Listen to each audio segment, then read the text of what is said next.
আজকে আমি আপনাদের সাথে খুবই সুন্দর একটি ব্লগ শেয়ার করতে যাচ্ছি। তো আশা করি পুরো ব্লগটির সাথেই থাকবেন। আসসালামু আলাইকুম, কেমন আছেন সবাই? আশা করছি ভালো আছেন। তো welcome to my another new blog. তো আজকে ব্লগটি সকাল থেকেই শুরু করে দিয়েছি। তো আজকে সকালবেলা আমি খুদের ভাত রান্না করেছি আর সাথে তো ভর্তা বানাবো। আর এই খুদের ভাত তো ভর্তা ছাড়া খেতে ভালোই লাগে না। আর আজকে আমি ভর্তা বানাবো পাঁচমিশালি শুটকি দিয়ে। তো এই যে আমি কিন্তু শুটকিগুলো ভালোভাবে ধুয়ে নিয়েছি। তো এই শুটকিগুলো আগে ধুয়ে নিয়েছি, তারপরে আমি কড়াইয়ের মধ্যে দিয়ে ভেজে নিব। আর ভাজার পরে তো আমি আর ধুবো না, এই জন্য আমি আগেই ধুয়ে নিয়েছি। আর যেহেতু শুটকিগুলো একদম ছোট ছোট, এই জন্য আমার মনে হয় ভাজার আগেই ভালোভাবে ধুয়ে নিলে বেটার হবে। শুটকিগুলো ভেজে নিয়ে তারপর কিন্তু আমি ভর্তাও বানিয়ে নিয়েছি। তো এই যে সকালের খাবার কিন্তু রেডি। তো এখন আমরা খেয়ে নিব। শুটকির ভর্তা দিয়ে খুদের ভাত কি যে ভালো লাগে খেতে, আমার তো খুবই পছন্দের একটি খাবার। তো খাওয়া দাওয়া শেষ করে দুপুরে রান্নাবান্না শুরু করে দিলাম। আর আজকে যেহেতু বাংলা নববর্ষ 1432 এর প্রথম দিন, এজন্য আমি ভাবছি যে আজকে কয়েক ধরনের ভর্তা বানাবো। তো এই জন্য আমি প্রথমে কিন্তু ডালের ভর্তা বানানোর জন্য ডাল সিদ্ধ বসিয়ে দিয়েছি। আর সাথে একটু লবণ আর একটু রসুন আর কাঁচামরিচ কিছু দিয়ে দিলাম।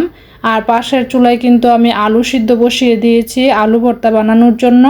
তো এগুলো সিদ্ধ হতে থাকুক। এই যে ডাল কিন্তু সিদ্ধ হয়ে গিয়েছে আর পানিও কিন্তু শুকিয়ে গিয়েছে। তো আমি এইভাবেই সিদ্ধ করে নিয়েছি।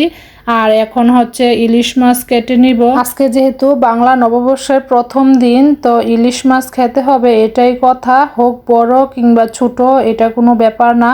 আর সাথে কিন্তু আমি বেগুনও কেটে নিয়েছি, বেগুন ভাজি করব। ভেবেছিলাম যে বেগুনের ভর্তা বানাবো, তারপরে আর করা হয়নি।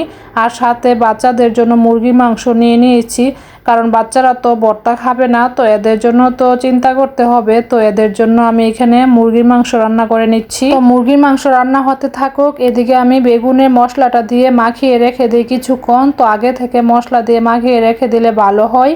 তো আমি প্রথমে লবণ দিয়ে দিলাম, তারপরে দিয়ে দিলাম হলুদ, তারপরে দিয়ে দিচ্ছি মরিচের গুঁড়া, এখন দিয়ে দিলাম ধনিয়া গুঁড়া। বেশ, এখন ভালোভাবে মিশিয়ে নিলেই হয়ে যাবে। আর কোনো মশলা এখানে ব্যবহার করব না। এখন বেগুনের সাথে মশলাটা ভালোভাবে মিশিয়ে কিছুক্ষণ রেখে দিব, তাহলেই হয়ে যাবে। আর এদিকে তো চিকেন রান্না হচ্ছে। তো আমি চিকেনটাকে ভালোভাবে কষিয়ে রান্না করে নিব। তো যত ভালোভাবে কষানো হবে ততই কিন্তু রান্নাটা মজা হবে। তো চিকেন রান্না হতে হতে আমি কিন্তু এদিকে ভর্তাগুলো যে রেডি করে রেখেছিলাম এগুলো এখন বানিয়ে নিব। তো আমি পেঁয়াজ কেটে নিয়েছি আর সাথে কিছু শুকনো মরিচও টেলে নিয়েছি। তো এখন ভালোভাবে ভর্তাটা মেখে বানিয়ে নিলেই হবে। তো আমি কিন্তু সাথে সরিষা তেলও দিয়ে দিয়েছি। আর এই অবস্থায় কিন্তু এটাকে মরিচ ভর্তা হিসেবেও খাওয়া যায়। পেঁয়াজ, শুকনা মরিচ আর সরিষার তেল মিলিয়ে কিন্তু একটা মরিচের ভর্তাও বানানো হয়। সাথে কিন্তু পরিমাণ মতো একটু লবণও দিয়ে দিতে হয়। তো এই যে আমি তো আজকে আলু ভর্তা বানাবো, তো এই যে বানিয়ে নিয়েছি। এখন আমি বানাবো ডালের ভর্তা, মসুর ডাল দিয়ে আমি একটা ভর্তা বানাবো। আমি তো ডাল সিদ্ধ করার সময় কিছু কাঁচামরিচ দিয়ে দিয়েছিলাম। তো এগুলো এখন মেখে নিচ্ছি। আর একটু সুন্দর ফ্লেভারের জন্য একটা শুকনো মরিচ দিয়ে দিয়েছি, কারণ ভর্তার সাথে কিন্তু শুকনো মরিচ না দিলে একদমই ভালো লাগে না খেতে। তো এই আর কি, এই জন্য। আর শুকনো মরিচ তো ক্ষতিকর, তারপরেও খেতে হয় একটু ফ্লেভারের জন্য। তো এই যে আমার কিন্তু ডাল ভর্তা রেডি হয়ে গিয়েছে। আর এদিকে কিন্তু আমার চিকেনও রান্না হয়ে গিয়েছে। তো আমি এখন চুলা থেকে নামিয়ে নিব চিকেন। আমি এখন ইলিশ মাছ ফ্রাই করে নিব। তো আমি আজকে আস্ত মাছটাই ফ্রাই করে নিব, এই জন্য আমি মশলা দিয়ে মেরিনেট করে রেখে দিয়েছি। এদিকে এখন বেগুনগুলো আমি ভেজে নিচ্ছি। চুলা যেহেতু এখন ফাঁকা আছে, তো ভাবলাম যে বেগুনগুলো বসিয়ে দেই। আর পাশের চুলায় আমি ডাল বসিয়ে দিয়েছি, ডালও রান্না করব। আমার আবার যে কোনো ভর্তার সাথে ডাল না হলে ভালো লাগে না। তো ডাল খেতে আমার খুবই ভালো লাগে। তো এই যে ডাল রান্না হয়ে গিয়েছে। তো আমার কিন্তু সব রান্না বান্না কমপ্লিট। তো এখন কিন্তু আমি টেবিলে সবকিছু সাজিয়ে নিয়েছি। আর আজকে কিন্তু আমি অনেক রকমের ভর্তা বানিয়েছি।